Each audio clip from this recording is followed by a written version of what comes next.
What's up, everyone? It's Ruby here, bringing you guys another video. Today we're going to be doing something very different, very special, as we're kicking off the animated series discussion videos. Well, not just the animated series, but also DC animated in general. I think we're just going to talk about a lot of things.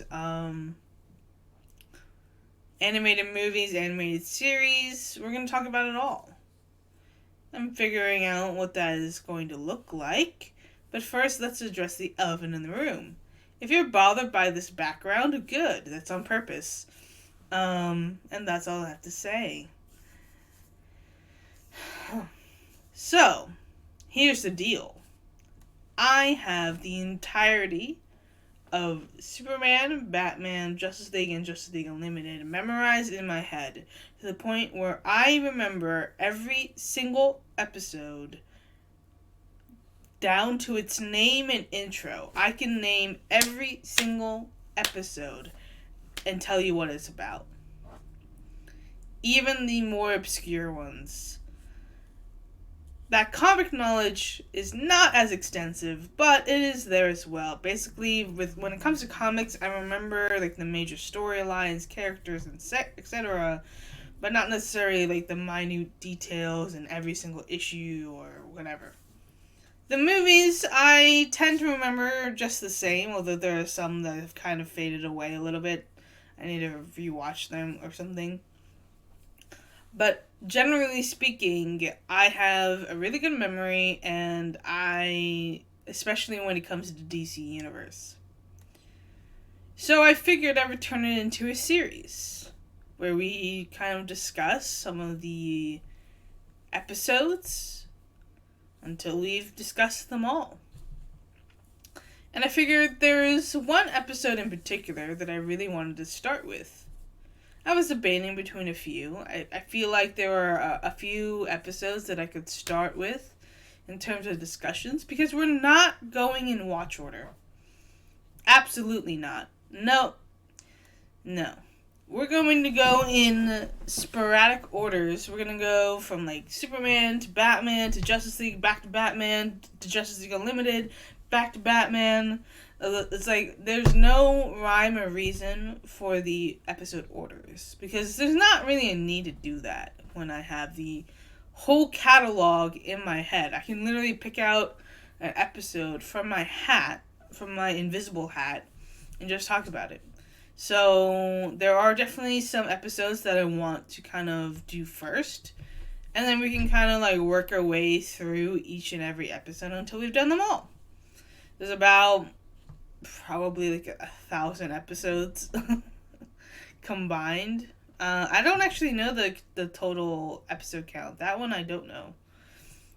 Because even if we're going by HBO Max numbers, there are a bunch of 3 parts and 2 parts, especially when it comes to Justice League the Animated Series, but also when it comes to other things. So, hard to tell. But regardless, I think this is the first one that we're going to be talking about, and it's probably one of the most popular episodes and specials, and that is World's Finest. World's Finest is the first interaction between Batman and Superman in the animated series universe. It's of course not the first time they've met in the comics, of course, but it is the first time that they've met there. World's Finest is based on the animated series, so whenever you see World's Finest in the comics, it's just normally based on that episode, that crossover. It's the dynamic between Batman and Superman, and it is like the first time we really truly get to see them together. It is also the first time we really see the diversity and the growth of the DC animated universe. It is the first tie-in, first crossover, first collab that we see. And it's very interesting at the same time, because we get to see different characters mesh together. Not just Superman and Batman, but also Lois Lane and Batman, and Lex Luthor and Joker. We get to see some of the most powerful villains, some of the most iconic villains, team up. Team up together. Team up together against the most iconic heroes. There's something that the world's finest does that is like kind of no other episode. I mean, there are plenty of crossovers, plenty of like characters interacting, but this is kind of the first time where there are two series, Batman the Animated Series and Superman the Animated Series, and they go both together, right? Because with the Flash episode, there's no Flash series, it's just introducing Flash. And Green Lantern, it's the same thing. It's just introducing Kyle Rayner and the Green Lantern Corps. But this is the first time we really get to see two series cross over from the DC universe. At the same time as this is happening, we're also seeing this new animated style really be used. Because this is where, technically speaking, this is the new adventures of Superman and Batman. For me, I never knew it as that because I think people don't understand that World's Finest is actually in Superman the Animated Series. Believe me, I know. I have the entire disc collections. I have always had the entire disc collections ever since they were released. I have all of them, and then there's also the HBO Max. Also, the episodes that HBO Max have are actually in the disc order. The only thing is that HBO Max combined multiple volumes into one season. So volumes 1 and 2 are season 1, and volumes 2 and 3 are season 2, and then volume 4 for Batman the Animated Series is season 3. That volume 4 is the new adventures of Superman and Batman. That's the Batman version of that. And then with Superman, you have Superman is actually straightforward. It's actually 1 for 1. So season 1 is volume 1. Season 2 is volume 2. Season 3 is volume 3. That's just because Batman has a lot more episodes, so I guess they had to combine the seasons, or they felt the need to do that. I think the Blu-ray does that, where the Blu-ray doesn't have as many discs, so they combined a bunch of the volumes into one thing. Either way, doesn't matter. You get the same product. You get the same thing. And so let's actually talk about World's Finest. So we open up the episode with Joker and Harley Quinn. And you're thinking, well, I'm watching Superman, but the Joker is here. Why is the Joker here? And then very quickly, we get to see Batman. Batman's in a Superman episode? And so we go through these emotions where these characters are meeting for the first time. Now what's interesting is that Bruce Wayne meets Clark Kent first. And then Superman and Batman meet. So I think that's a very interesting move to go not have Superman and Batman interact for the first time, but Bruce Wayne and Clark. Because though they are the same people, the same person, they are very different from each other. Batman, right, has more of the vigilante kind of reputation, right? Superman doesn't necessarily like Batman, and honestly, Clark Kent doesn't necessarily like Bruce Wayne either. So they're in a situation where, they each have their own problems with each identity, right? To Superman, he doesn't really understand Batman's approach with being all aggressive and trying to scare everybody. And with Clark Kent, he doesn't really like the reputation that Bruce Wayne has built of being a playboy, and he's a little bit concerned for Lois, although that's more of like unrequited love than actually being concerned. But what I really love about The World's Finest is it really sells the idea of Lois Lane and Bruce Wayne. It's probably the only iteration in comics and shows where I actually like the dynamic between Lois and Bruce to the point where I actually kind of do ship them a little bit.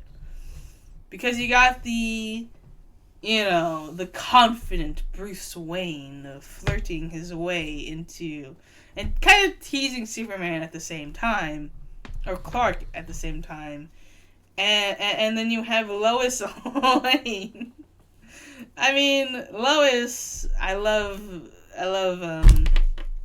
Dana Delaney, who voices Lois Lane. It's definitely my favorite version of Lois Lane. Is the animated series Lois Lane. That is 100% the best interpretation of Lois Lane. Outside of the comics, I would say. I mean, even inside the comics. I mean, Lois doesn't really get the appreciation in the comics that the animated series gives her. I think it was really the animated series that really made her character evolve more. I mean, her character was definitely present, right? But she was mostly introduced as just Superman's love interest. That's it. It wasn't until later that she really started becoming her own character.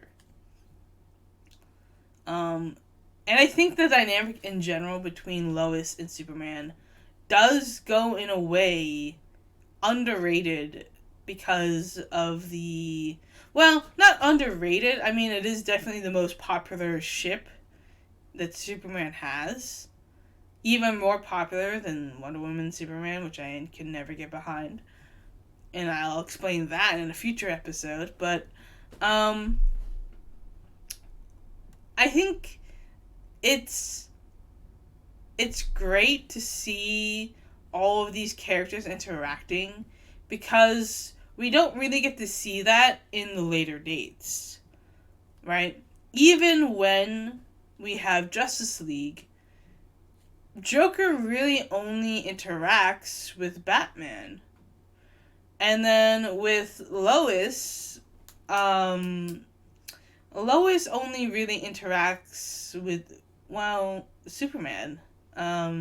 We don't really, other than Demon Reborn, we don't really get to see Batman and Lois interact again. Because even when they are in the same universe, we really don't get those scenes. We have Superman and Lois a lot. Like in Justice Lords, we have Lois and Superman interacting there. But we don't see Bruce Wayne. We don't get to see Batman and Lois interact, which I do think is a very interesting move to do. And, I think the more I think about it, it is kind of funny that this is the only really interaction that we get with these characters. Even though the worlds come together in Justice League, we don't really get to see that dynamic again. Well, the main reason is because Joker in general and those characters in general aren't really in the animated series, in Justice League the animated series. because they're focusing on the other characters. They have to kind of balance that scale. We don't even get to see the sidekicks of Bat. We don't even get to see the Bat family interact with the Justice League because of, well, Teen Titans was going on at the same time, and there was a lot of conflicts that they couldn't do because of the CEO at the time. Didn't believe that multiple characters could be in the same kind of universe. Well, not in the universe, but on the same screen. Like, he thought that people would be confused. And I think that was honestly some missed opportunities to see kind of the Bat family just interact with these new characters, especially since they are the ones that are more established, right? They are the ones that were here first. And so it's kind of weird when they just kind of disappear until Batman Beyond. Well, okay. This is where people get confused, okay? Because people think that Batman Beyond came before Justice League, the animated series. And it did. But it was technically airing at the same time. Because if you look at the release dates for Batman Beyond and Justice League, the animated series, they are basically almost the same year. Well, I think they're 1 year apart, if I remember correctly. They're like 1 year apart, which means that they were airing at the same time. This is because at the time, they weren't really sure. Justice League was supposed to come after Batman Beyond. Like, just in general, it was always supposed to be Batman Beyond and then Justice League, but they ended up happening at the same time because they ended up changing the direction of the Justice League and the animated series.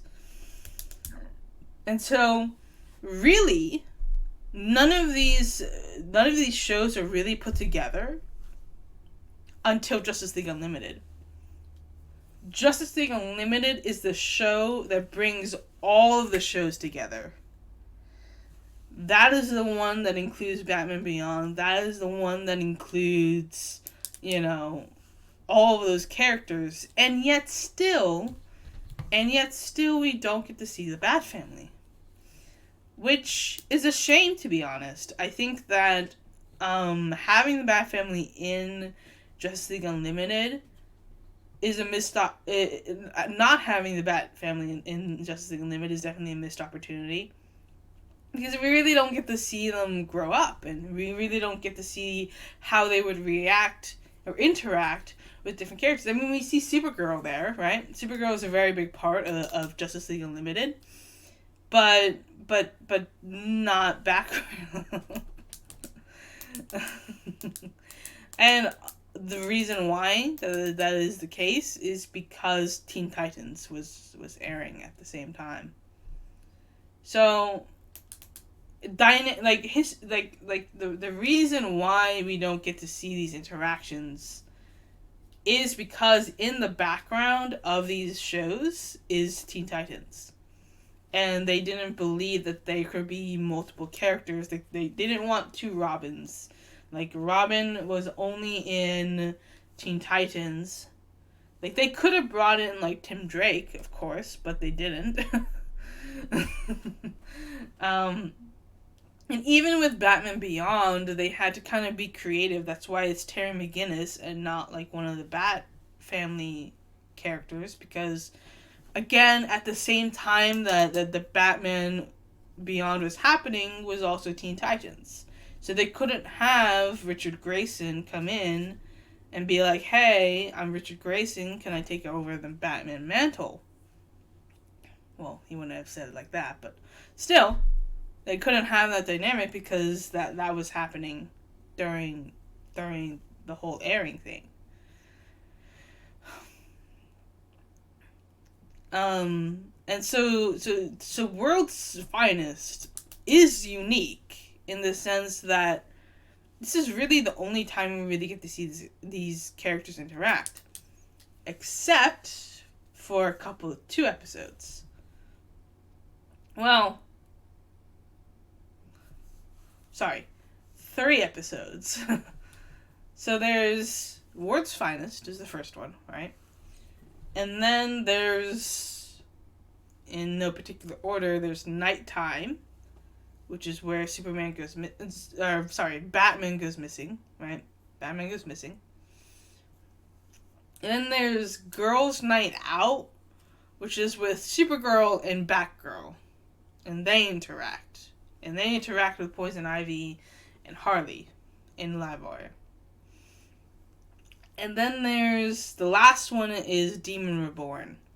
Demon Reborn is where Batman and Superman come back together. But in that episode, it is only Batman and Superman. It is not Tim Drake and everyone else. So, again, we have episodes where these shows come together, but they are very much still separate, which is an interesting move to do. But, again, in the background of all of this was Teen Titans, which was preventing these characters from happening. In a sense,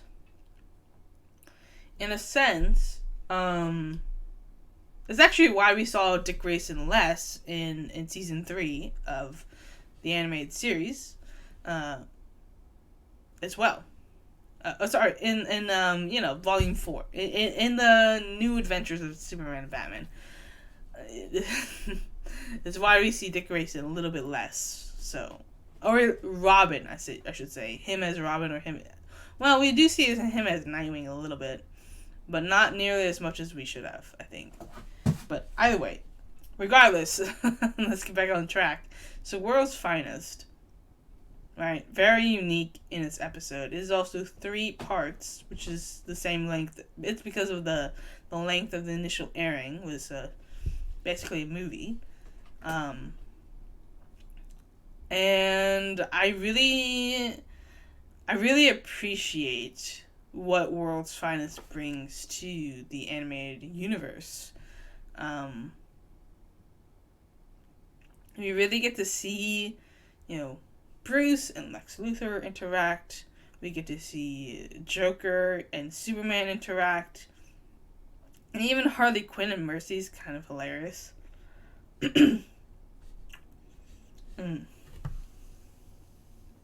Sorry.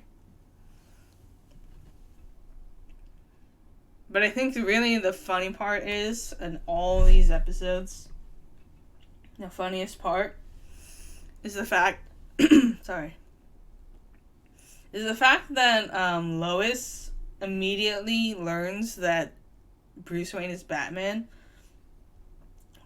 but still doesn't know that's Superman. Sorry. But still doesn't know that Superman is Clark Kent. That's hilarious. I always find that funny. Because you would think it would be the opposite, right? It's the glasses that are the horrible way to keep a secret identity. And the cowl is, much better because it's much more guarded. But I guess what Batman failed to do is wear a second mask under his mask. Like he did in the other episode.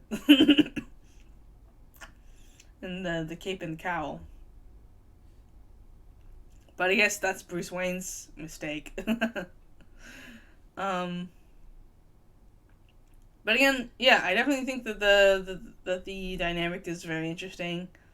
It is by far one of the best episodes in general. There are a lot of good episodes, though. There are a lot of great episodes that we're definitely going to talk about. But that's all I really have to say about World's Finest. I mean, I think I hit most of the points that I wanted to talk about. But I would love to continue this discussion down below. That's how we're able to continue this discussion. So if you leave your comments down below, I'll reply to them, and we can really talk about World's Finest. If you have questions about what I think or what happened during the episode, or if you have just comments in general, I would love to have the discussion down below. Leave a like on this video. Sorry, I'm dying. Subscribe to the channel for more content like this. leave a like on this video, and I'll see you guys next time. Peace out, guys. It's this has been a rough blast.